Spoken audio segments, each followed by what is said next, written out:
nice man.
All right, guys, you guys seen it.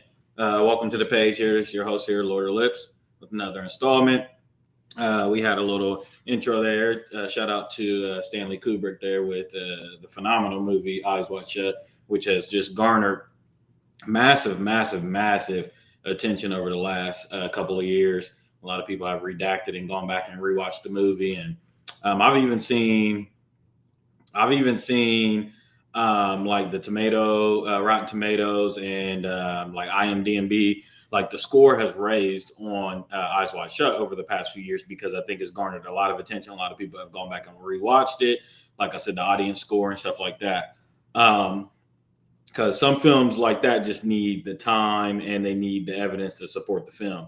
And in this case of Eyes Wide Shut, I just think with the kind of the nature of what's going on with the whole Jeffrey Epstein thing, kind of supports that movie a lot. And a lot of people have gone back and really kind of seen what Stanley was trying to illustrate in this movie. As we've seen in the clip there, Tom Cruise was just driving me crazy throughout the whole movie. It just too curious and shit like that. And we all know like curiosity killed the fucking cat. And Tom Cruise, I mean, I don't want to spoil it for nobody. Everybody go watch the movie. I've said it a million times on the stream. But Tom Cruise just too damn curious all the time. You know, why in the fuck would you go to that damn mansion, like trying to figure stuff out? You guys got to see the film and see why he goes to that mansion. But like, just stop doing dumb shit like that. You know what I'm saying? But I do want to say, like, man, boy, oh boy, if we learned anything over the past couple of decades, really, is that a lot of things would have been all right if everybody would have listened to Stanley Kubrick or kind of understood his art for what he was trying to illustrate in a lot of his art. Stanley, man, I'm telling y'all, you think about a visionary and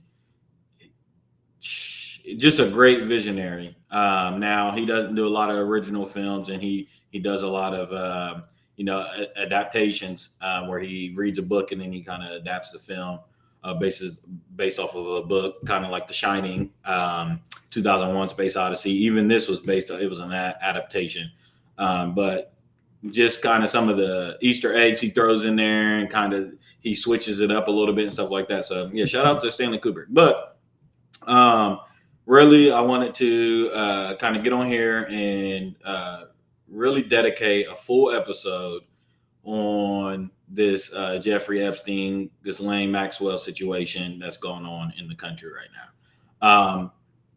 Really, for years, this as much as this story has tried to be suppressed and trying to go away, have tried to get this story to go away, as much as the normalcy of the news cycle has tried to like wash this story away. It's like it keeps rearing its ugly head. You know, it's the story that just literally won't die. And as of today, and I'm gonna work a little bit in reverse. As of today, or this weekend, Ghislaine Maxwell has been moved to a different prison with low security. Now, she was in a prison with low security, but she's moved to a different prison. And this is after meeting with the DOJ and trying to get her to testify in front of Congress on what she may or may not know. Obviously, this is all in terms with the recent discovery of, not only Donald Trump's relationship with Jeffrey Epstein, but some other members that work in Congress and in the White House administration, their relationship in close proximity to Jeffrey Epstein. So it seems like and now Trump, we know Trump lashed out at people for wanting this list and not letting this list go away. He even called his supporters idiots, and said that they were fools and idiots for even falling for this list or wanting any clarity out of this list. Obviously, we got Ghislaine Maxwell serving a 20-year sentence, and then we got Jeffrey Epstein, who is supposedly committed suicide back in 2019. So they thought that this, should have been signed, sealed, delivered, and the rest should be history. And they wanted to kind of be done with this. They wanted to kind of silence the story. However, like I said, it's the story that never dies. It's like Undertaker. It keeps rising and rising and rising over and over. So that leads us to today. Now, obviously, the only living, not witness, but the only living accomplice that we have indicted on this case is Ghislaine Maxwell right now. So she is a key person of interest. She has a lot. She's actually has a lot of power right now in her hands because the pressure on this administration to release the files and release the list is higher than it's ever been. And it's a bipartisan pressure from both sides, Democrats and Republicans. Even MAGA members want the releasal and the full disclosure of this list, names included. Now, that's where we get into kind of the dangers on if we want this list fully released, unedited, full disclosure, and what does it do to the victims that may be a part of this list. Now, the administration has been able to get away with not releasing this list fully solely based off of the fact they're able to use victims as a guise to say we're trying to protect victims and we got to be careful about how this list comes out. So that's kind of their play and their ploy on this list is the fact that there's actual surviving victims that are listed or named on this list. So now what's interesting with that is if you do a little bit of research on some of the victims, a lot of the victims are okay with full disclosure, and they've worked with Netflix and they kind of got their own deals. Now you could say that they're in it for their own reasons and personal reasons and stuff like that, but they also want full disclosure so that they can go forth on a lawsuit on the Jeffrey Epstein estate and turn it into a civil lawsuit so they can actually be paid for these crimes. Right now, with it not being fully disclosed, they're not able to go on with like a civil lawsuit and pursue kind of like the Diddy situation with Cassie and other members on that. Diddy facing a whole bunch of civil lawsuits as well. But same thing in this case here. They can't go on with this civil lawsuit until disclosure happens because they're under NDAs and non-disclosure agreements and all types of gag orders and different things right now due to the courts until this list is redacted. I mean, not redacted, but disclosed. So I don't know exactly how you guys feel. I kind of feel like, I feel like put these people under oath and under Congress and ask them, do they want the full disclosure of the list? Are they okay? I think they're, most of them are, grown now up until this point. And they should have the wherewithal to be able to say whether they want the full disclosure of this list or not. And I feel like the people that say that they want to, then you can go forth with it like that. If they don't want to, then you can redact them kind of out of the list. But I don't necessarily agree with this whole idea that we got to protect the victims. So in order for us to save the victims, let's just not release none of the list and let's kind of close it up and pretend like none of this is happening, because that's what this administration is trying to do. And speaking of victims, now one of the key victims who spoke out about this Epstein situation vehemently a lot was Virginia. And we talked about her earlier on this year.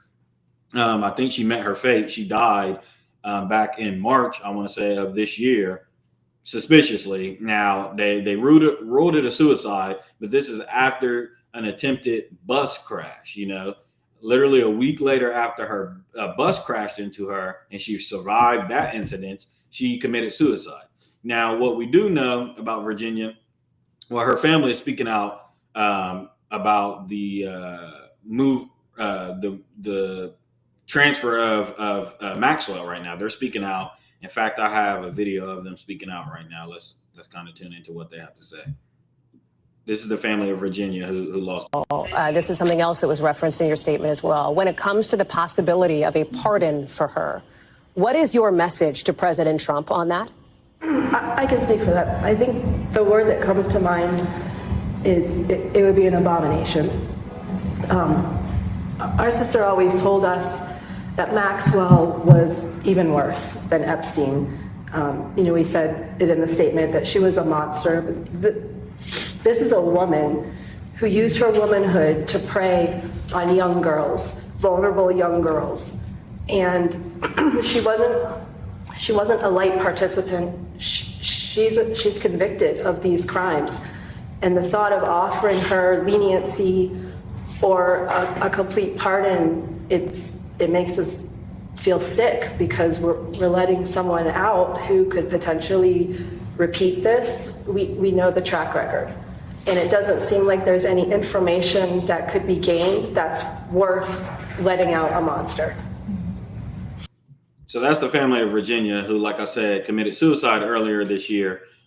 Speaking on the transfer of Ghislaine Maxwell, also on this whole idea that she may be potentially given a pardon or some sort of clemency from this Trump administration based off of her willingness to participate and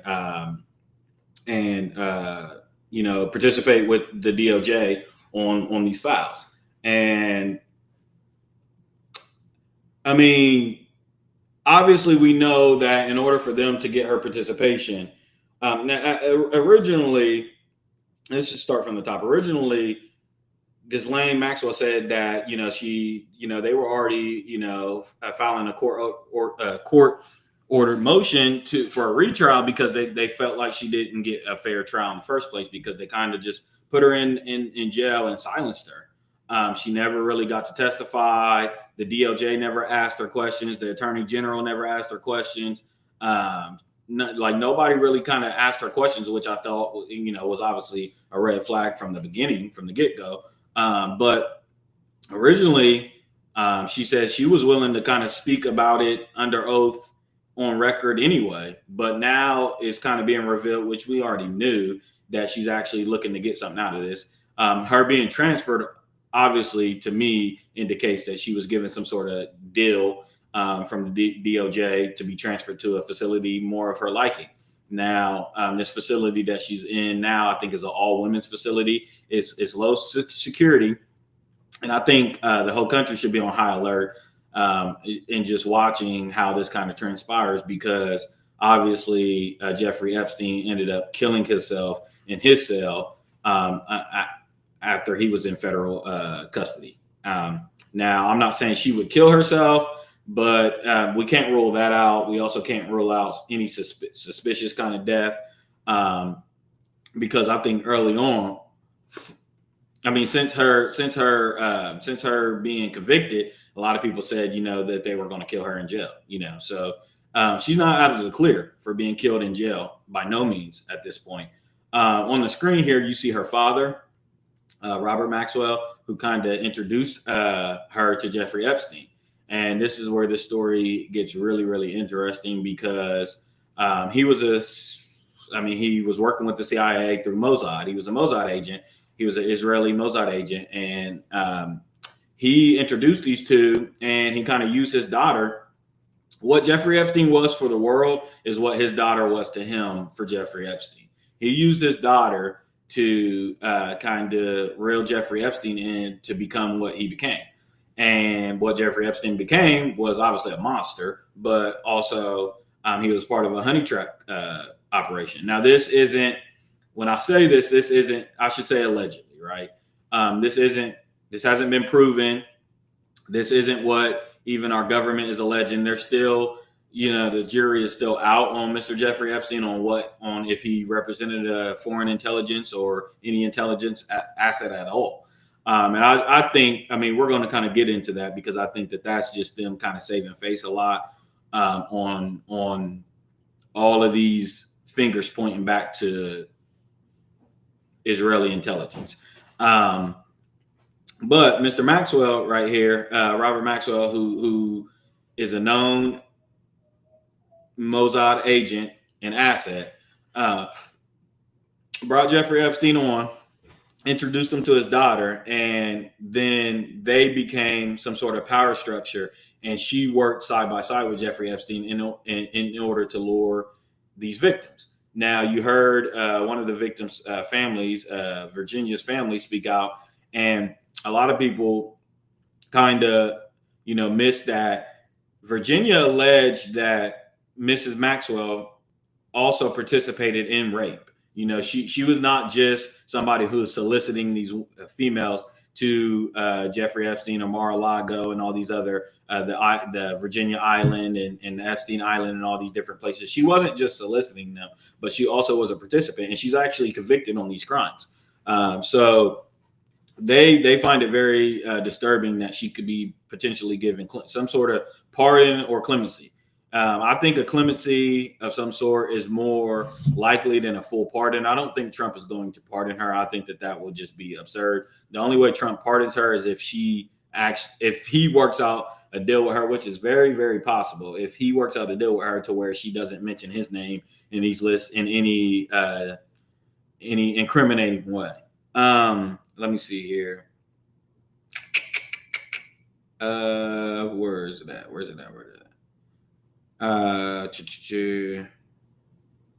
Okay.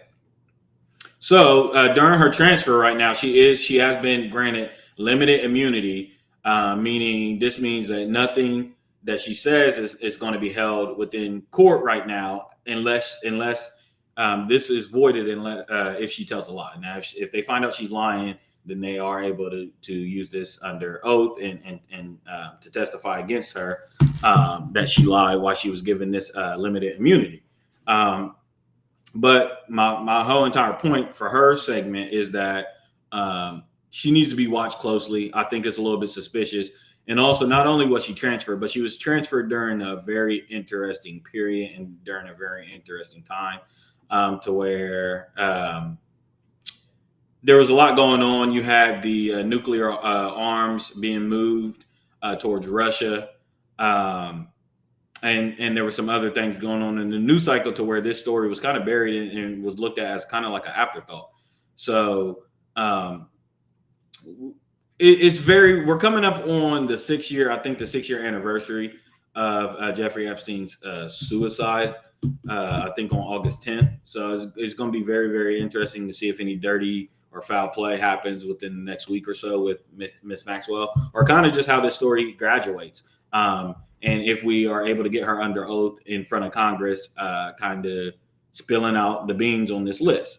Now, the Jeffrey Epstein part of this is also very interesting because we have a